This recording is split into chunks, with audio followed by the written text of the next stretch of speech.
அபிஷேகத்தை பார்க்க பார்க்க உங்க உடம்புல இருக்கிற ஒவ்வொரு வியாதியும் நீங்கும்.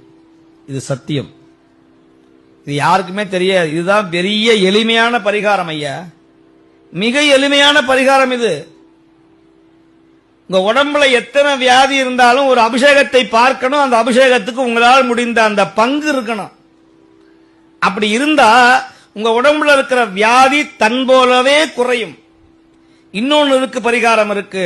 உங்க உடம்புல வியாதிகள் இருந்தால் உழவார பணி செய்யணும். கோயில்ல போய் தட்டை கழுவணும், கோயில்ல போய் புல்ல பிடுங்கணும், கோயில்ல போய் சாக்கடையை தூய்மை பண்ணணும், அடியார்களுடைய அந்த கோயில்ல இருக்கிற குப்பையை அள்ளணும். அப்படி அல்ல அல்ல அல்ல உங்கள் வினை கழியும், கஷ்டம் ஒழியும், உடம்புல இருக்கிற வியாதி நீங்கும். இது உண்மை.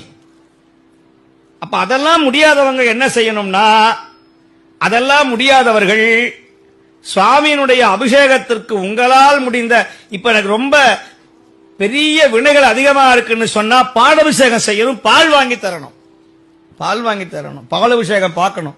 எங்களால பால் வாங்கி தர முடியலையே, நீ அபிஷேகத்தை பார்த்தாலே போதும் ஐயா.